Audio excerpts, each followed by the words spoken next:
Welcome to this webinar today on DSARs, or Digital Subject Access Requests, Data Subject Access Requests, as some people call them. My name is Mark. I'm going to be your intro and your Q&A person at the start and end of this session. A little bit about me. I spent 30 years in law enforcement. Really over 20 of that was in and around all things digital, from forensics and cyber investigations, from decent images, fraud, counterterrorism, and also national security. Joining me today on this are Nicholas Pollard and Ollie Line. Nick has been with Nuix for almost 8 years and now leads our strategic alliances. And Ollie has been with us for a number of years and has over 7 years experience in the e-discovery world in both legal and corporate. And I'm going to pass over to them very shortly. But just before I do so, in preparation for this, I just Googled DSAR this morning to see what was new. And probably gathered from my accent, from my part of the world, one of the things that came up was my old police force. A major data breach within the PSNI has been described as a wake-up call for forces across the UK. This happened a couple of months ago, in fact, August last year, when there was 9,500 of their staff, their personal details were released by mistake. And a report which was later published said the leak was a wake-up call for every force across the UK to take the security of data as seriously as possible.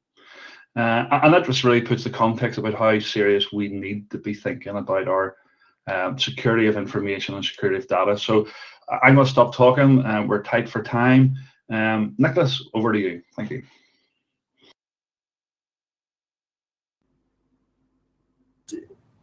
And thank you very much, Mark, for the intro, and good afternoon, everybody, and welcome. So let me just move on. As Mark said, I am celebrating 8 years at Nuix. I've actually been in the industry since 2006, joining into the sort of legal side of it. I've worked through e-discovery and cybersecurity and forensics for some years, and sort of been part of all sorts of notable sort of global events over my time working in this industry. Looking forward to taking you through this DSAR workflow, and as Mark has rightly alluded to, any type of event that could happen from a disastrous event such as FOIA within PSNI through to the things we're going to touch on today in the finance industry, just basically demonstrates how fast the data subject access world suddenly becomes, and it has become highly weaponized, which is what we're going to touch on today. So let me introduce you to Ollie. Thanks, Nick. Yep, so I'm Oliver Line. I've got 7 years experience working in e-discovery for legal and corporate, as Mark mentioned. I've been with Nuix now for 2 and a bit years, and my background is just management of various global e-discovery projects. So that's kind of end-to-end solution focused on review and analysis, and producing any kind of any of those documents out to a regulator in a court bundle or regulatory package. So that's a bit of my background. Back to you, Nick. Magic. So thank you, Oliver. And right, let us take us through Nuix. So for those of you that don't know Nuix, or may have heard of us but don't know what we do, we've been around for years. We actually entered into the industry of forensics and cybersecurity e-discovery back in 2006. And as the strapline there shows, we use our technology as a force for good. And the images on the right-hand side of the screen demonstrate some of the sort of the global events that actually are shocking as they happen. And of course, once they happen, inquiries start to take place. And the governments get involved and start to pose those significant and serious questions in the public interest with regards to what's happened. And if I focus on the bottom right-hand corner there, where you've got the bridge collapse. Now that bridge collapse happened in Italy, in Genoa, back in, I believe, 2017. And the tremendous loss of life, 40 plus people sadly lost their lives that day. And it just highlights then what then happens afterwards. And there's a 5-year inquiry that has taken place with that. All of these that you see on the screen are underpinned by a Nuix infrastructure. So all this data that is requested as a result of these tragic events typically then arrive into a Nuix platform for the purposes of investigation. From that, we have a number of techniques that we then take into the world of legal, into cybersecurity, and so on. So I'm going to take you through that as we go. Just a little bit about Nuix in numbers. As alluded to, we came to the market in 2006.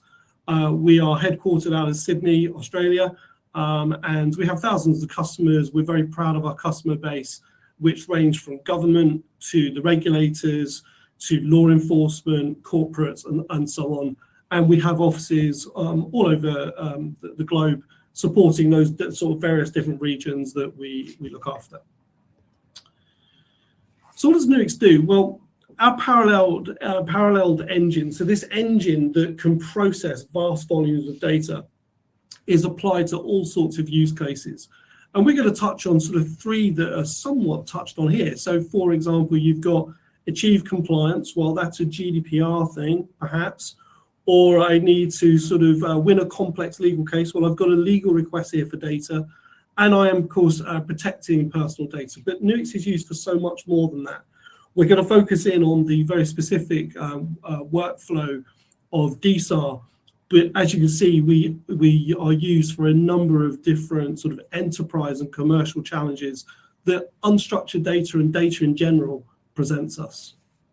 And I'll take you through that in a bit. So first of all, let's talk about the weaponized DSAR. And we've got used to DSARs. DSARs have been in our world now since 2018. We are in year 6 of GDPR. Which is quite an interesting date line, actually, because year 7, i.e. next year, we start to hit the interesting time zone of data that becomes irrelevant to a business because you've hit in the 7-year marker of retention policies. So we're in that year now of starting to look at what do we do for next year in regard to data that contains PII, the regulations about how do we maintain them and should we maintain them, and how do we respond to requests when data is somewhat 7 years and older. Anyway, DSARs have got sort of more and more and more into the public eye.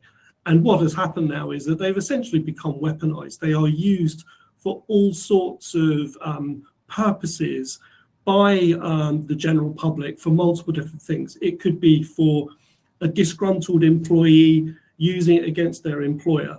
It could be that you've got an unhappy customer who's sending a request out to a business. And in the instance we're going to go through today, a financial situation that then leads to, I'm going to request my information because guess what? I need to understand whether I'm part of some sort of feedback money that's going to come to me, and I'll touch on how that goes. But DSARs have essentially become weaponized. So let's kind of take you through some news. And the first sort of headline I've got here is the FCA. So the Financial Conduct Authority announced back in January of this year that they're sort of getting wind of this challenge with regards to commission payments being made to the sellers of motor vehicles with regards to the loans and PCP finance arrangements that would be arranged about cars. And what there was is there seems to be some disparity between what the bank was charging as an APR, what the car seller was basically claiming. There's a bit of distance there, and they're saying, congratulations, Mr. Pollard, you've bought a car, and we're going to charge you 7.9% APR when they're buying it 2.9%. And so this sort of difference is this bit that's discretionary, and they didn't make you aware that essentially this is an undisclosed commission payment of which we, the public, should have known about. So the FCA have rightly stated, this doesn't feel right, we need to start investigating. And of course, then things start to snowball. So of course, then people like the Financial Times then get hold of it, and they're starting to look at, well, who's directly sort of affected by this? Where does this lead to? So, of course, all the major banks that are backing these financial offerings to the motor vehicle trade are now directly impacted. So you've got some major brands of financial institutions that, of course, lend money all day long. Suddenly, they're now in the real hot spotlight of the potential that the FCA is after them for this particular sort of DCO issue. Then along comes the very popular journalist Martin Lewis, and Martin Lewis grabs hold of it and he does a whole ITV special earlier in the year, now announcing to the millions of people that watch the show to basically say, are you affected by car finance and the potential wrongdoing of this DCO issue? So what does he do? He creates a magic little tool that's on his website that creates DSAR requests. And so, of course, you've now got potentially hundreds of thousands of people going onto that website and generating a DSAR request. And this DSAR request is particularly interesting because the chap who's currently presenting alongside me, Mr. Oliver Line, this is his. So we've used one that has been created specifically for Ollie because he bought a car back in whatever it was, and he's part of this thing. So what happens? That's now going to go out to the bank that's loaned him the money in order to ascertain whether he is potentially liable for some sort of payback. So let's now look at some other facts with regards to DSARs. So this is a summary of an EY report that came out last year. And so these numbers, 60% of the respondents to the survey said that they've seen a marked increase in DSAR requests. So that sort of follows the industry trends. I'm fascinated to see what next year's numbers will be, because there's going to be a significant upshift, especially within the financial services sector, who are responding now to the potentially thousands of requests coming their way as a result of this specific issue. 20 grand, that is the average cost for a DSAR request for a small to medium-sized business, £20,000. For the larger businesses, of course, they will have some level of capability to do these in-house. We're going to touch on sort of how Nuix approaches this particular subject. But in general, if you're a smaller business, it's highly likely that you will pull in third parties to help you navigate the challenges that the GDPR DSAR request will bring. And then the 33% of the data that's now being requested is coming from claims management companies. So these are these no-win, no-fee businesses that pipe up and say, oh, if you've been affected by this awful commission thing, we can win your battle for you. And they'll take a cut. I think the challenge with that is, of course, that they are going to bombard the financial industries with multiple claims, because that's in their interest. What the people that use these firms don't realize, of course, is that the DSAR request that they are requesting could reveal all manner of financial information and very personal information, which perhaps they've not realized is going to now be shared with a third party. But anyway, let's move on. So we're going to go into sort of the anatomy of workflow of a DSAR request, and Oliver's going to take you through this in a more specific fashion. But I thought it'd just be cool to sort of graphically demonstrate how these things happen. And I'm sure for those of you watching will have some familiarity to how this happens, but it's always good to go through it. So the requester comes in and he says, I would like my information, please. And so, of course, that search request is going to be received by the data privacy officer or the DPO team, and likely they're going to send some search criteria down to the IT teams that are specifically relevant to this, requesting information. Now, of course, that information can be quite ambiguous.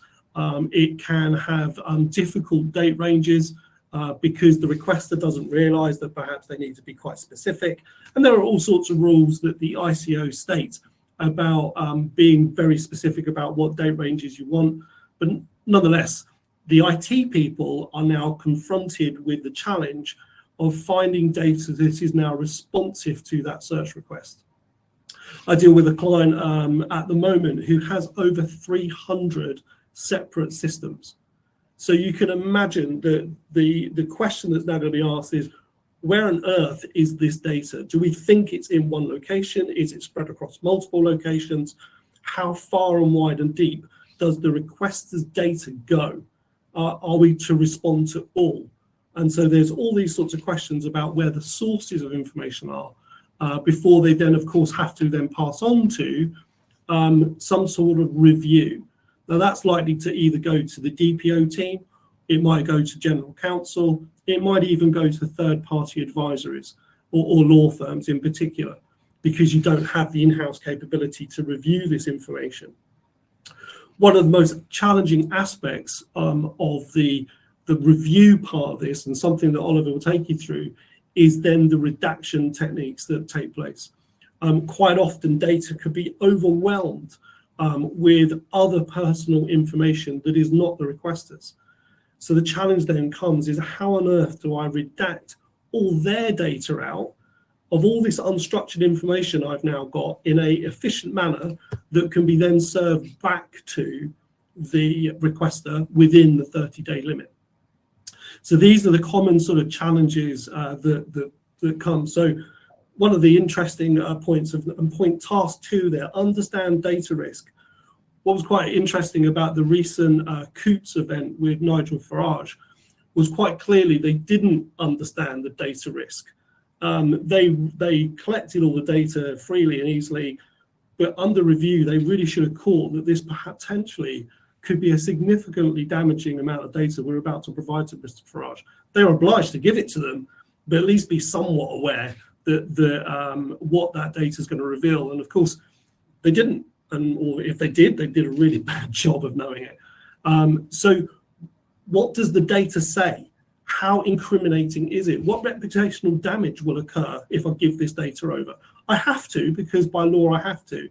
But there are other means of going, well, perhaps we need to be a little bit more careful. Point is, they didn't review it. And so what reputational damage? Well, my goodness me, if we think of the NatWest Coutts thing, it went all the way up to government. Government threatened them with the removal of their trading license for being a bank, and I think the CEO resigned. So pretty bad stuff that happened to them there. So the key is repeatable, defendable processes, utilizing automation and AI wherever possible. Absolutely. So what we're going to do now is sort of get into the nuts and bolts of how do we do this? How does an organization cope with a huge influx of data through whatever purpose? How do they do that in a repeatable way that is defendable and has an efficient method of getting data back to the requester so that everyone's happy? We're going to take you through that in a moment. So first of all, let's just take you through the Nuix data privacy approach. And so this is utilizing a Neo platform. And essentially, you have 4 core parts of the solution. Part 1, identify data map. Where is my data? Where do you think PII data is likely to reside? How easy and accessible is it? In what format is it? Is it structured information? Is it unstructured information? Is it semi-structured? Is it in Office? Is it in Lotus Notes, God forbid? You know, where on earth is this data? I've then got to be able to understand it. Can I extract information at speed and scale to identify personal identifiable information in a quick and timely fashion to make sure that my review and analysis of that data is fast, focused, and can deliver? And then finally, I'm going to take action on it. I'm going to deliver that data back to the requester in a timely fashion.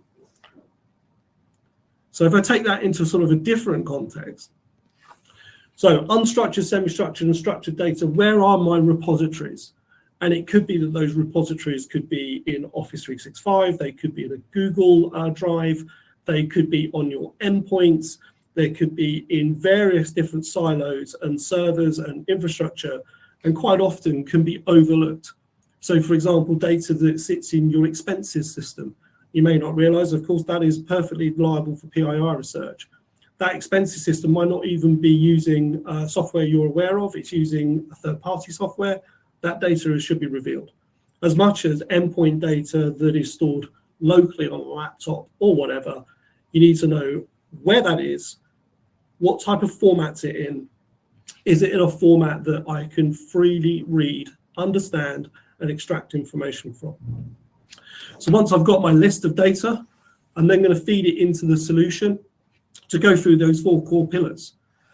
And at that point, I've then got a number of different options using the Neo solution to enable the fast and effective search to enable you to solve the problem you've currently got. How on earth do I get through this data? Now, in this particular instance, we're going to look at the Discover solution in particular focus, which Oliver is going to take you through shortly. Let me just finish up. So some of the other challenges that come within an enterprise environment is the sheer scale of the problem of where my data resides. And Nuix is very proud to have a solution called Rampiva, which enables us to orchestrate and automate the vast array of different collection points that could come from multiple different systems in an effective manner. So as you can see here, you've got a number of different options on the right-hand side that enable Nuix to essentially automate this process in a repeatable fashion. I've got a DSAR request. That DSAR request is for Oliver Line. And so it's going to go through it. It's going to go, okay, we've got a Microsoft 365 account on that. We might link into Purview or something like that. We might need to link into an endpoint. I'm going to automate these in a method that enables my reviewers a fast and effective method of seeing that data as quickly as possible. So there are any number of different options available in an automation of an enterprise capable search. Just some interesting side points. We have a particular customer at the moment who is looking at this with the likes of people that go traveling to search information that's on laptops for the purposes of risks of export certifications. And so they're using ServiceNow. And so they click on ServiceNow, that launches a Nuix ticket using the automation technology. Nuix searches the endpoint, goes, you're all good, or no, there's documents here that you need to review. And this is all managed within the ServiceNow environment with Nuix bolted into that. So you kind of see how an enterprise-wide orchestration technique can become very much a reality using tools that the customers are already using, like ServiceNow as an example, to aid this sort of automation capability. So I'm just going to take you through the rest of those, and I am going to pass over to Mr. Oliver Lyon.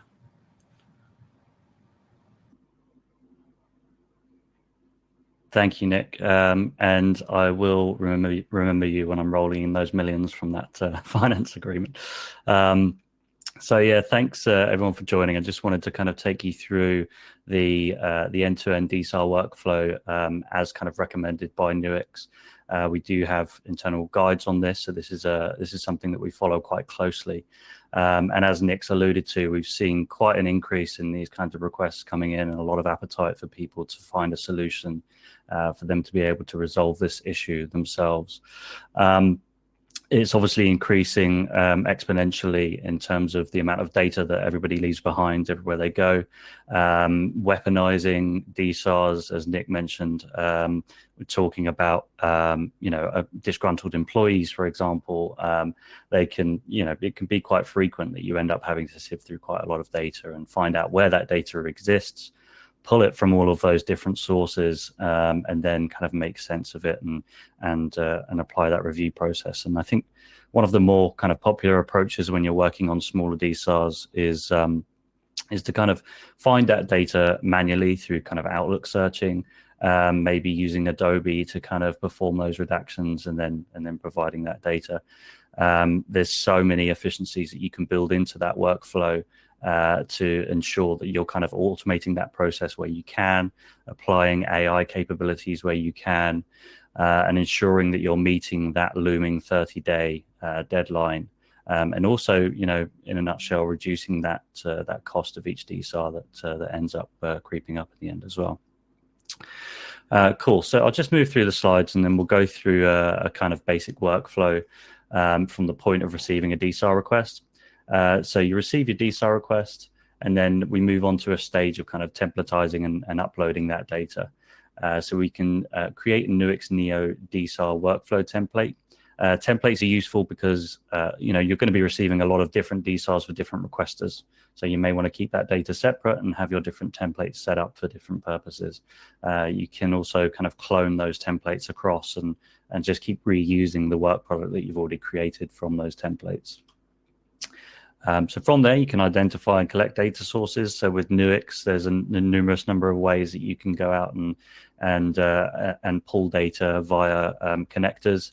So if you have any data sitting on SharePoint or Exchange or Office 365, you can pull that information and process that directly.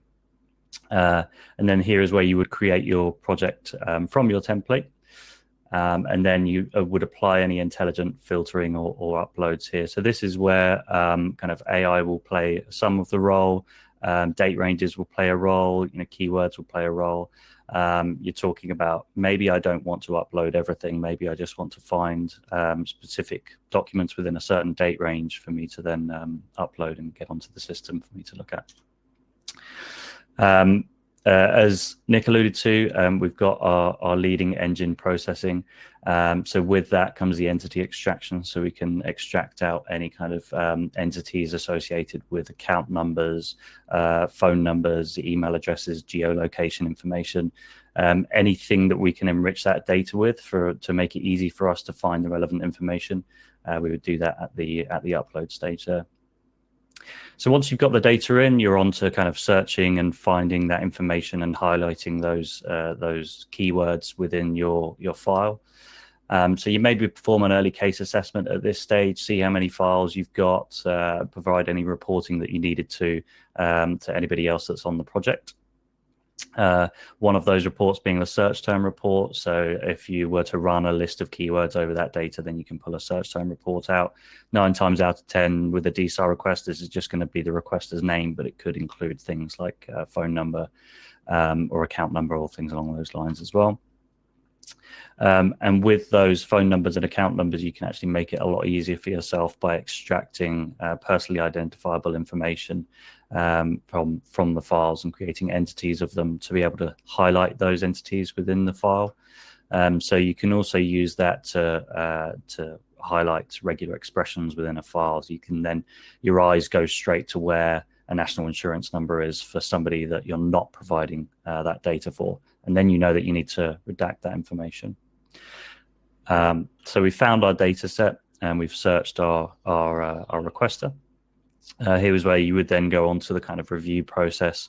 So you'd maybe go through a first pass review, look at those personally identifiable information indicators and perform bulk reductions on them. So you can actually just feed a keyword list into the system and then run reductions over hundreds of documents if you wanted to in one go, which obviously makes it increasingly effective. And I'll show you how that looks in practice in a second. And then you maybe perform document level reductions. So you might QC the bulk reductions that you've made, or apply any kind of finer reductions that you need to the file. And then maybe if you've got a large amount of documents, you might have a second pass or a QC review there as well. And then we're moving on to the preparation and the delivery to the requester. So this is where you would prepare and compile the documents. You'd maybe provide any reporting that you needed to on those documents, and then securely deliver to the data subject. So there's a lot of kind of steps there from end to end. But what I'm going to show you through the key features elements that we're coming to is how we can tackle those much more efficiently rather than kind of going down the approach of manual searching and manual redactions and all that kind of stuff that comes with the DSAR. Cool. So the first key feature that I wanted to discuss is just this names normalization. So when you process data into Discover itself, it will actually extract the aliases that are to do with a particular individual. So if you have any email information and you've got those from to CC and BCC metadata fields, the system will extract any email alias for an individual and place them under one identity.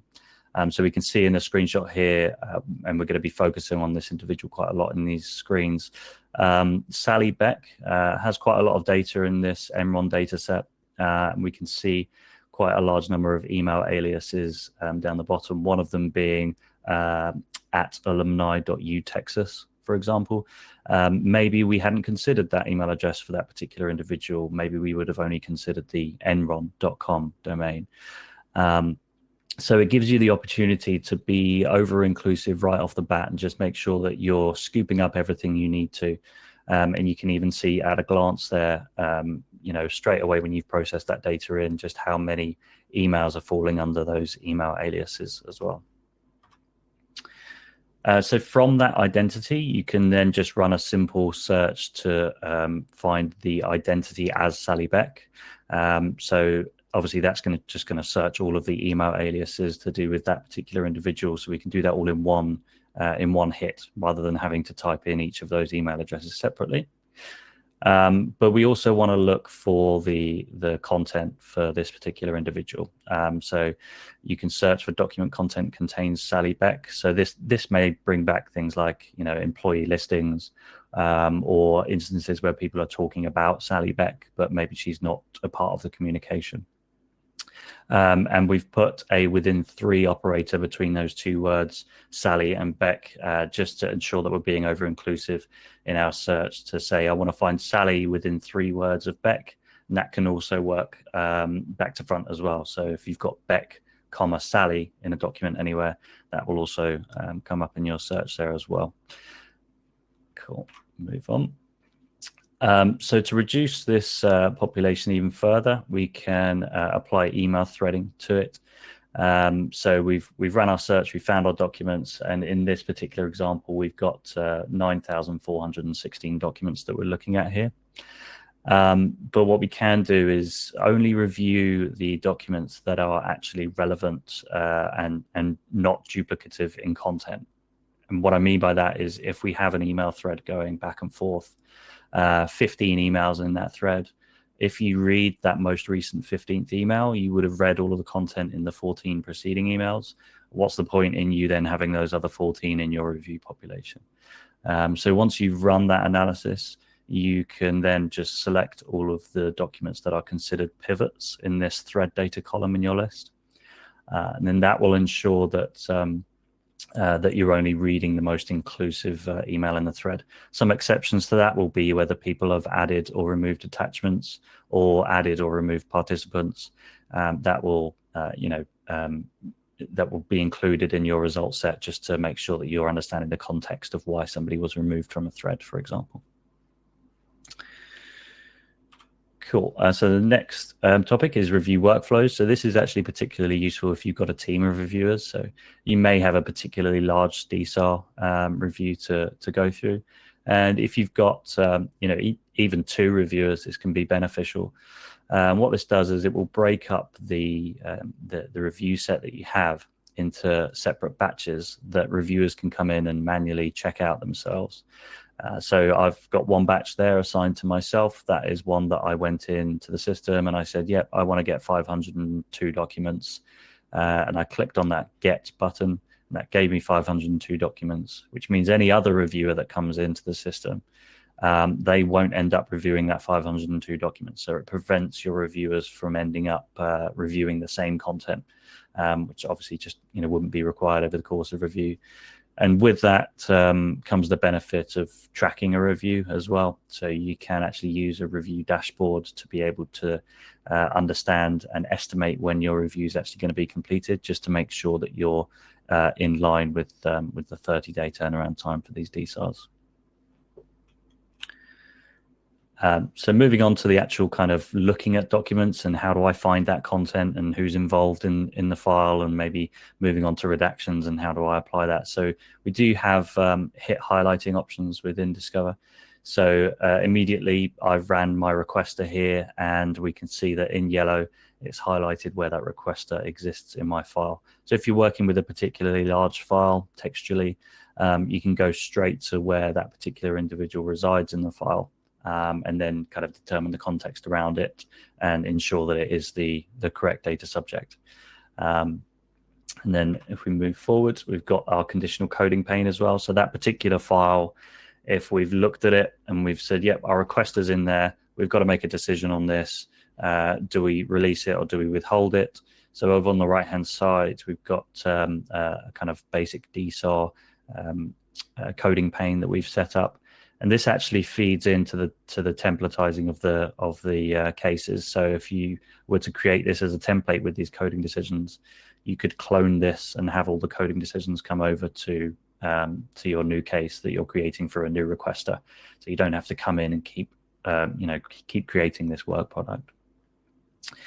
So to make a decision on a document, you can just click on the button and it will be, it will change to release or withhold.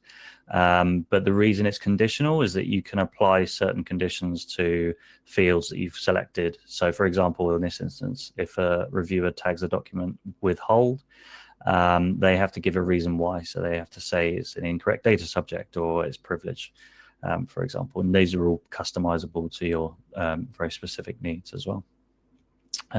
Once you've met that condition, you'll see that nice little green coding is complete pane down the bottom and a blue next button to move on to the next document. So just to make it as easy as possible for reviewers to come in, understand what it's going to take for them to complete a review for a document and move on to the next one. Okay, so in terms of redaction capabilities, obviously I mentioned Adobe at the top of my segment there.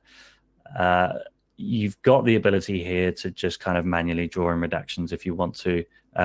It is old-fashioned and inefficient. So what you can do is actually just create keyword lists of other individuals that are a part of a file. And then you can look and find those other individuals with a file within the file, and then just click on the individuals that you want to on the left-hand side and hit apply. And that will actually automatically apply redactions to all of those individuals within the file, apart from the requester Sally Beck herself. So extremely quick and easy to do. And you can do this obviously on a document by document basis.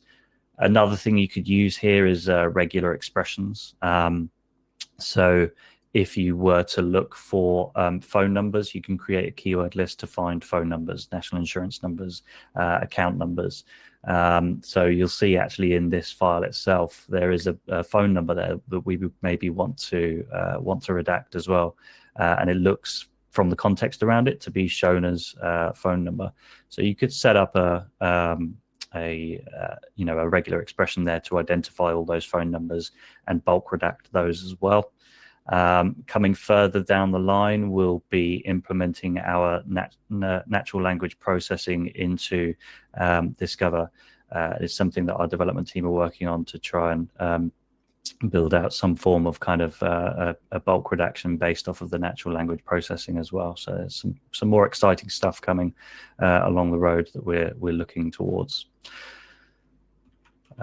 Cool. So as I mentioned, you can do that in bulk as well. So in the same way that you would with that find and redact, feed it a list of keywords. You can feed a bulk redaction job a list of keywords, and then you can apply redactions across multiple documents. So for example, this one here, I've got 445 documents in total, and we found 39,000 terms through our keyword list. And it's gone ahead and redacted those 39,891 terms. Now, obviously, what you're talking about here is a significant amount of time saving with the redactions there. And talking about time saving as well, it's a theme that's running across this, and getting that document population down to a manageable amount.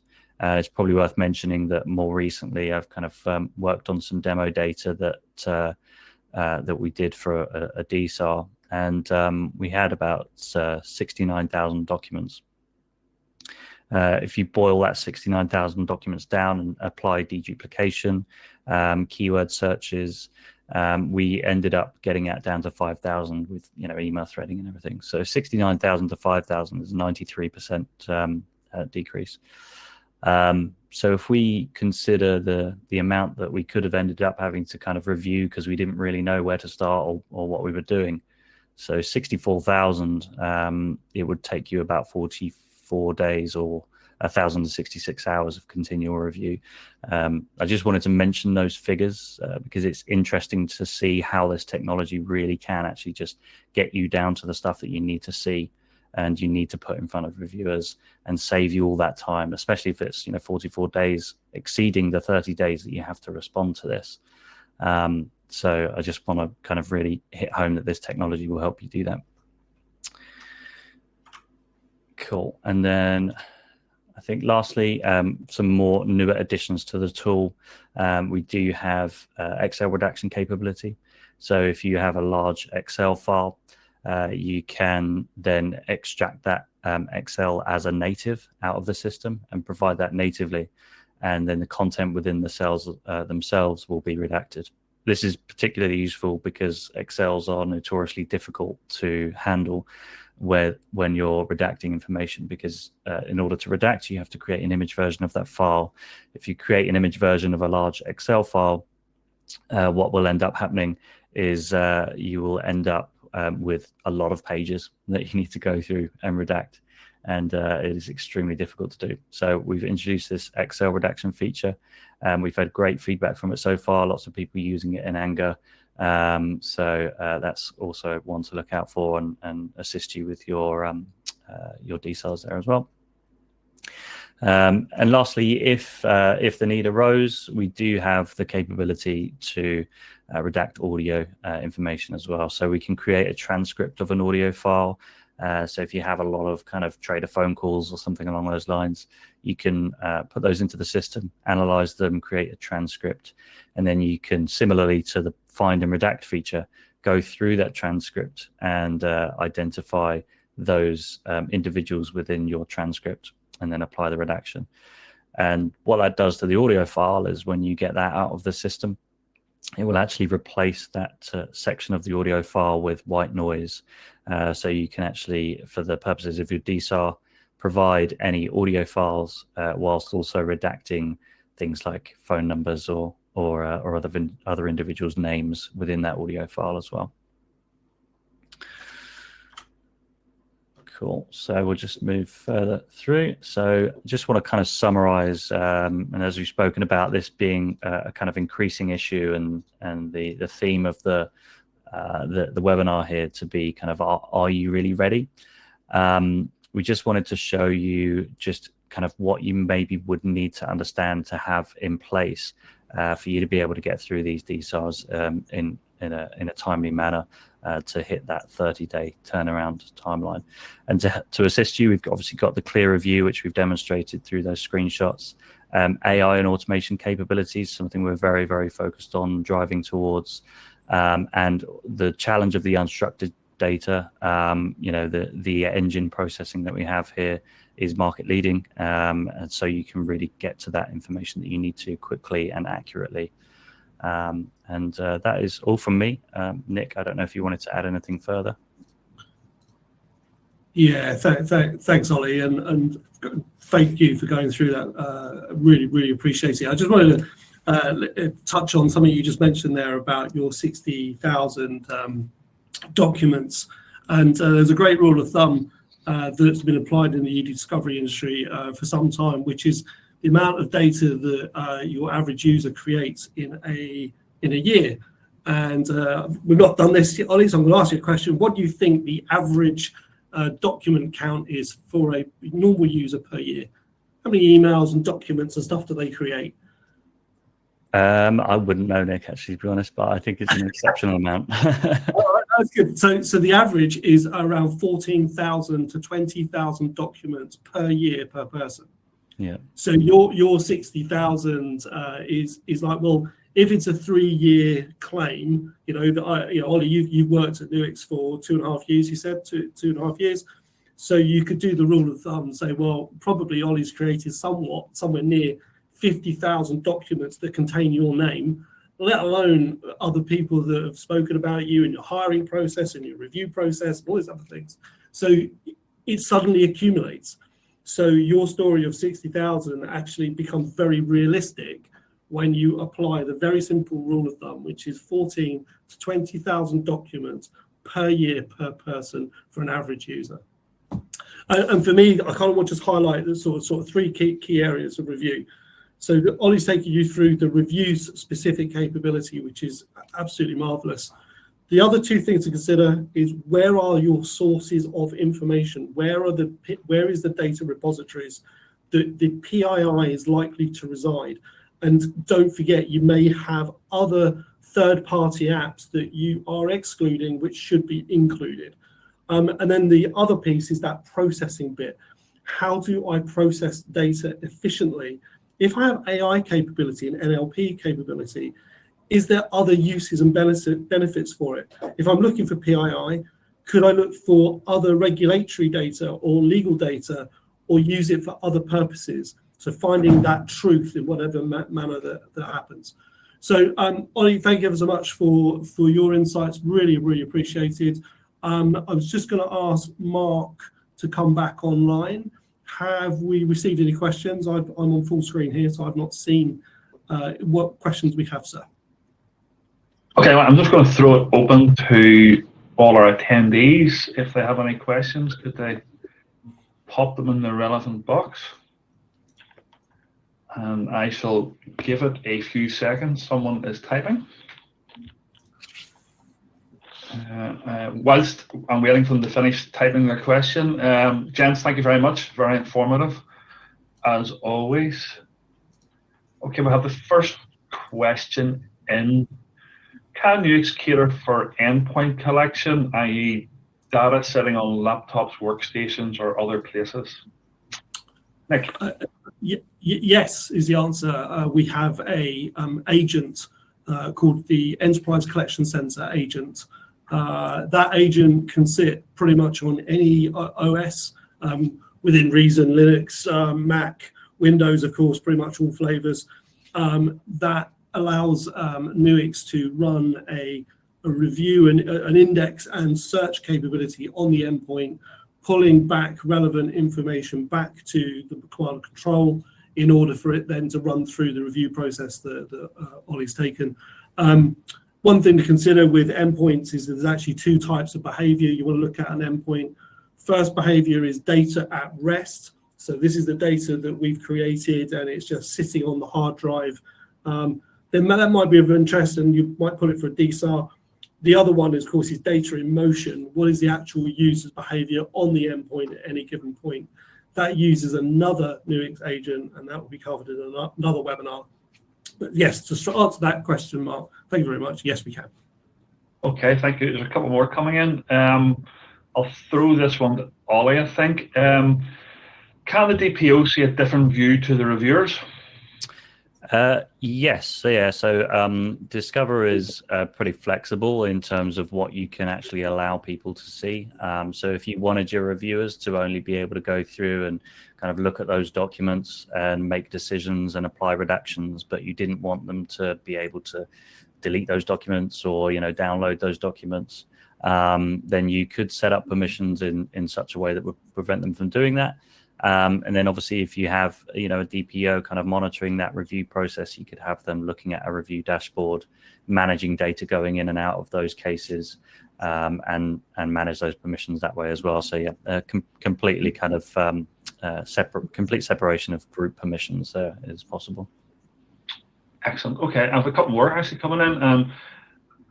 I don't think you should name people, but yeah, first one. First name is beginning with M.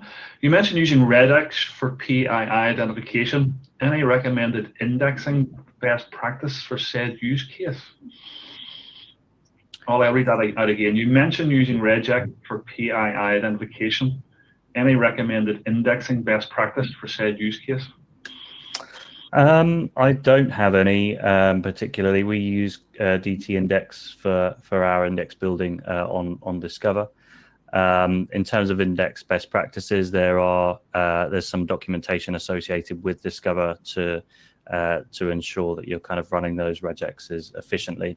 That documentation will be specific to how Discover reads it as a regex. So for example, specifically to Discover, you'll have to have a couple of hashtags at the start of a regex to dictate that you're searching a regex itself. So there is documentation out there at the moment. It's not something I'll kind of go into on this webinar, but yeah, I don't know, Nick, if you had any further information on that from a different perspective other than Discover. Yeah, so in the broader context, mentioned the Nuix Neo solution. Nuix Neo uses the NLP solution as part of the engine, and what the NLP solution brings is cognitive expression. So what happens is that's using regular expressions, but with NLP and context wrapped around it. So, for example, you may use a common regex with the likes of identifying a credit card number. So credit card numbers are quite well defined in the way of the regex.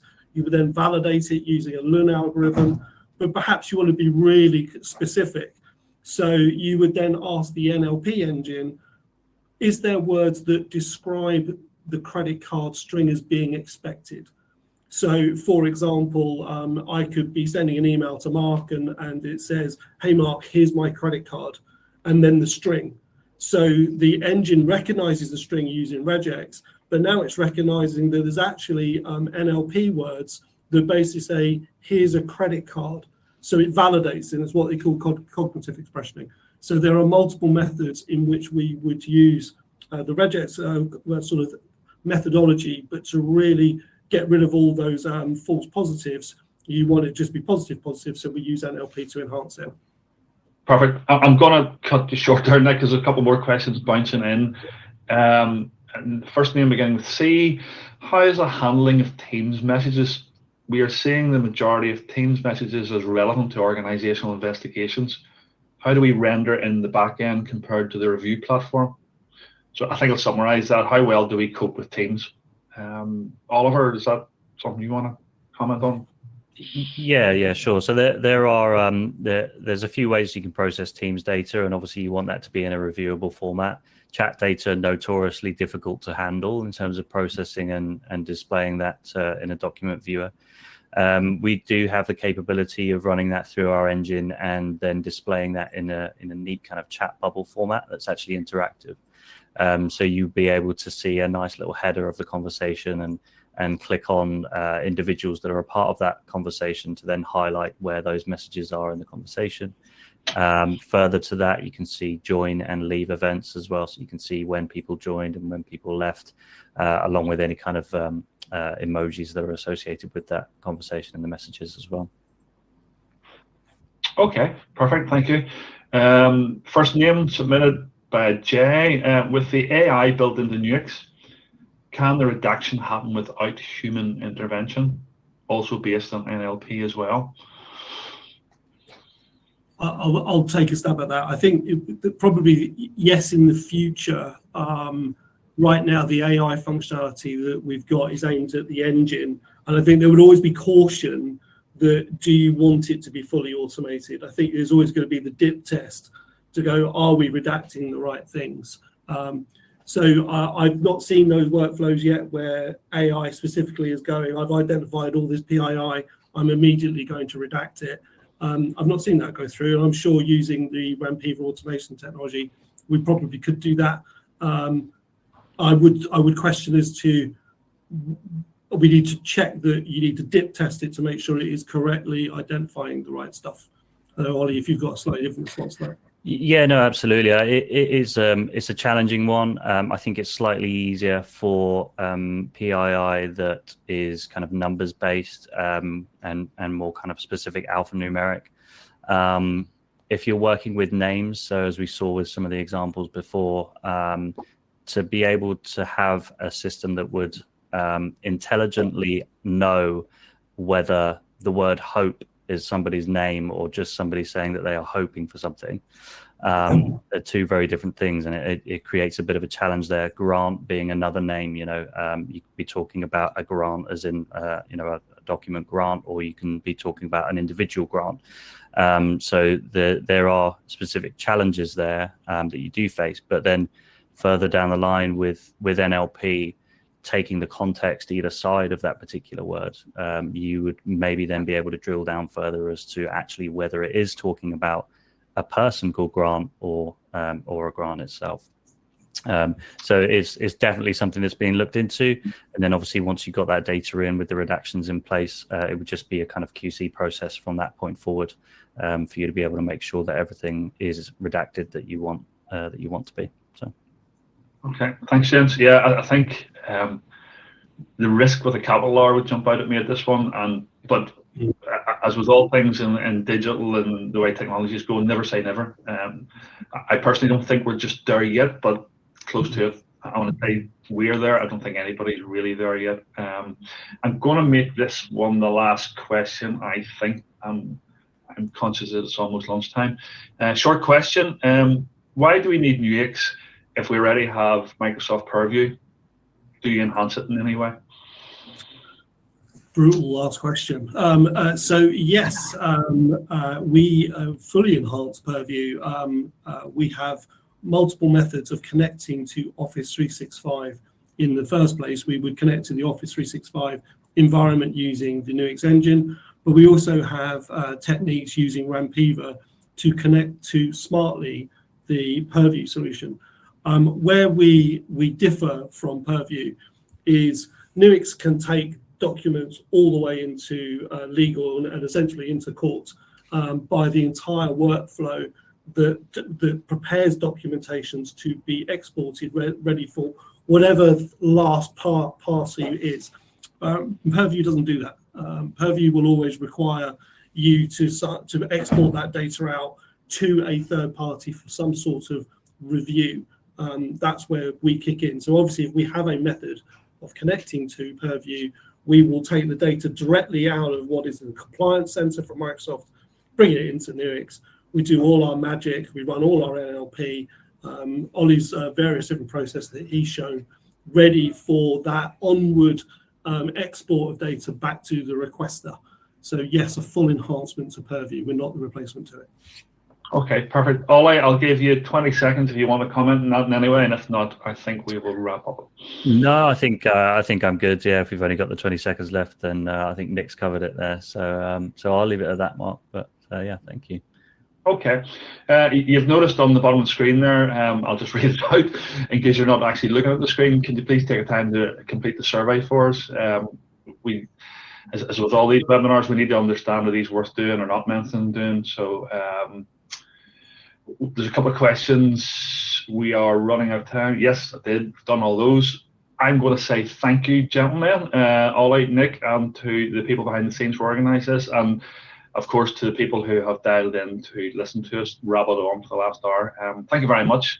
Any questions, reach out to us at nuix.com, and anybody will be able to take your query and get back to you as soon as we possibly can. So wish you all a good day.